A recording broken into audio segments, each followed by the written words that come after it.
Hello, welcome back to my YouTube channel. So ഇന്ന് ഞാൻ MFM പറ്റിയിട്ടാണ് സംസാരിക്കണം.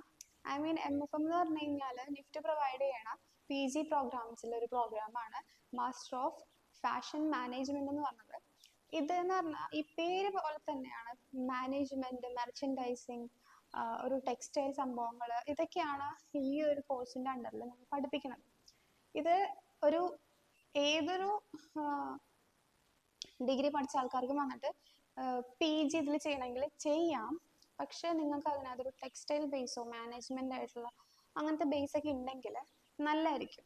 കാരണം ഈ കോഴ്സ് കൊണ്ട് ഈ ഒരു കോഴ്സ് പഠിച്ചത് കഴിഞ്ഞിട്ട് നിങ്ങൾക്ക് കിട്ടാൻ പോണ അല്ലെങ്കിൽ നിങ്ങൾ ചെയ്യാൻ പോണ ജോലി എന്നൊക്കെ പറയണത് നിങ്ങൾക്കൊരു ഓൺട്രപ്രണർ ആവണമെങ്കിൽ നിങ്ങൾ അതിൻ്റെ സ്ട്രാറ്റജിയും കാര്യങ്ങളൊക്കെ അറിഞ്ഞിട്ടുണ്ടാവണം. എങ്ങനെയാണ് ഈ ഒരു ഇൻഡസ്ട്രിയിൽ സംഭവങ്ങളൊക്കെ വർക്ക് ആവുന്നത്, അങ്ങനത്തെയൊക്കെ ഇതിന് വേണ്ടിയിട്ടാണ്. അപ്പോൾ ഇതൊരു 2-year കോഴ്സാണ്. നെറ്റിൽ ഇത് ഒരു ഓൾമോസ്റ്റ് 6 lakhs സംതിങ് ആണ് ഇതിൻ്റെ ഒരു ഫീ വരുന്നത്. ഞാനത് ഇവിടെ കാണിക്കാം. ഞാൻ ഓൾറെഡി MDES എന്ന് പറഞ്ഞിട്ടുള്ള കോഴ്സിനെ പറ്റി ചെയ്തപ്പോൾ പറഞ്ഞിട്ടുണ്ടായിരുന്ന സെയിം ഫീ തന്നെയാണ്. നിങ്ങളത് കണ്ടിട്ടില്ലെങ്കിൽ പോയി കണ്ടു നോക്കുക. അതും ഇതുപോലെ തന്നെ ഒരു PG പ്രോഗ്രാമാണ്.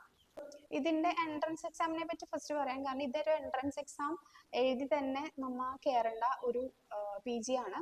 അപ്പൊ ഇതിലെന്ന് പറയണത് ഗാറ്റും പിന്നെ personal interview plus group discussion ആണ്. ഇത് 2 level ആയിട്ടുള്ള ഒരു എൻട്രൻസ് എക്സാമാണ്. MDES അങ്ങനെയല്ല, MDESന് 3 level, പക്ഷെ ഇത് 2 level ഉള്ളൂ.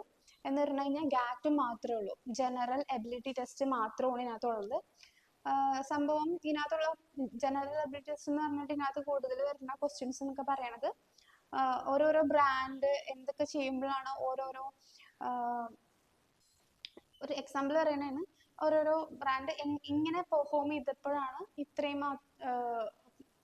സെല്ലിങ് വന്നത് എന്ന് പറഞ്ഞിട്ട് 3-4 ഓപ്ഷൻ കൊടുത്തിട്ടുണ്ട്. അപ്പം നിങ്ങൾ ഈ ഒരു ഓപ്ഷൻ സെലക്ട് ചെയ്താൽ മതി. എഴുതാനൊന്നുമില്ല, ജസ്റ്റ് കമ്പ്യൂട്ടർ ബേസ്ഡ് ആണ്. നിങ്ങൾക്ക് അത് ഓപ്ഷൻസ് ഉണ്ടാവും, നിങ്ങളത് കൊടുത്താൽ മതി. അപ്പം ഇങ്ങനെയായിരിക്കും ഇങ്ങനത്തെ തരത്തിലുള്ള ക്വസ്റ്റ്യൻസും ഉണ്ട്. കാരണം ഈ പഠിക്കാൻ പോകുന്നതും ഇങ്ങനത്തെ ഒരു സാധനങ്ങളാണ്. അതുകൊണ്ടാണ് ഇങ്ങനത്തെ തരത്തിലുള്ള ക്വസ്റ്റ്യൻസ് ഉള്ളത്.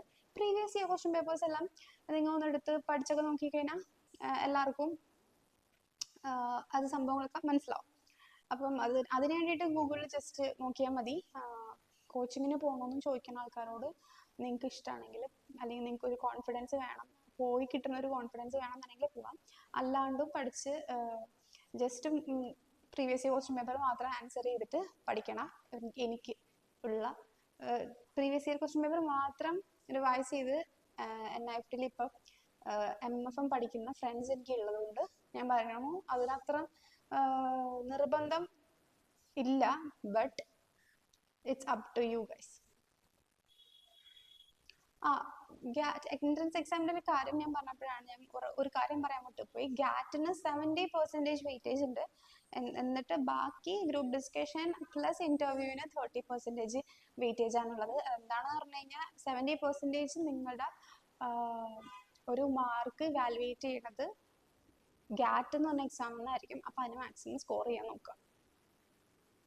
അപ്പോൾ എക്സാമ്പിൾ എന്തൊക്കെയാണ് ഇവർ ഇവാലുവേറ്റ് ചെയ്യാൻ നോക്കുക എന്ന് വെച്ച് കഴിഞ്ഞാൽ, ഈ ഒരു എക്സാം കൊണ്ട് അവർ ഉദ്ദേശിക്കുന്നത് എന്താണെന്ന് പറഞ്ഞു കഴിഞ്ഞാൽ, നല്ല കമ്മ്യൂണിക്കേഷൻ സ്കില്ലുള്ള ആളാണോ, നല്ല കേസ് സ്റ്റഡി ഒക്കെ നടത്താനായിട്ട് അല്ലെങ്കിൽ അതൊക്കെ അറിയുന്ന ആളാണോ, അതുപോലെ തന്നെ അനലിറ്റിക്കൽ ആൻഡ് ലോജിക്കൽ തിങ്കിങ്, ഈ ഒരു സംഗതികളൊക്കെ വെച്ചിട്ടുള്ള സംഭവങ്ങൾ അതൊക്കെ ആയിരിക്കും അവർ നോക്കാം. ഓക്കെ, MFM ഡീപ്പനിങ്സ് വരുന്നുണ്ട്. അതെന്ന് പറഞ്ഞു കഴിഞ്ഞാൽ നമ്മ ഒരു സബ്ജക്റ്റിന് നമ്മളിങ്ങനെ ഒരു ക്ലാസ്സിൽ ഇത്രയും സ്റ്റുഡൻറ്റ് നമുക്കിങ്ങനെ ചൂസ് ചെയ്യാൻ പറ്റും. ഈ 3 ഡീപ്പനിങ് അല്ലെങ്കിൽ 2 ഡീപ്പനിങ് ഉണ്ട്, നിങ്ങൾക്ക് ഇതിനകത്ത് ചൂസ് ചെയ്ത് നിങ്ങൾക്ക് എടുക്കാം എന്നൊക്കെ പറയുന്ന പോലെ.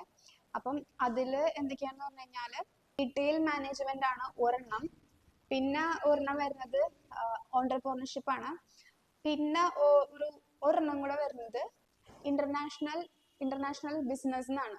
അപ്പൊ ഈ ഒരു 3 ആയിരിക്കും ഇതിന്റെ ഡീപ്പനിങ്സ് വരുന്നത്. അപ്പൊ ഡീപ്പനിങ് എന്നൊക്കെ പറഞ്ഞാൽ നിങ്ങൾ ഓൾറെഡി കോഴ്സിന്റെ ഉള്ളിൽ കയറി കഴിഞ്ഞിട്ട് നിങ്ങൾ എടുക്കേണ്ട സാധനമാണ്. പക്ഷെ ഞാനിപ്പോ പറഞ്ഞെന്താന്ന് പറഞ്ഞു കഴിഞ്ഞാൽ, ഇപ്പൊ ഈ സംഭവങ്ങളൊക്കെ കേട്ടില്ലേ, ഈ പേരൊക്കെ പോലെ തന്നെ അതൊക്കെയാണ് ഇതിനകത്ത് പഠിപ്പിക്കുന്നത്.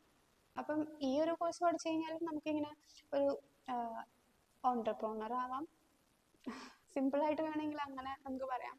അല്ലെങ്കിൽ ഒരു മാർക്കറ്റിംഗ് ഏരിയയിലുള്ള എന്തെങ്കിലും ജോബ്സ്, മെർച്ചൻഡൈസിങ്, അങ്ങനത്തെ സാധനങ്ങളൊക്കെ നിങ്ങൾക്ക് ആവാൻ പറ്റും.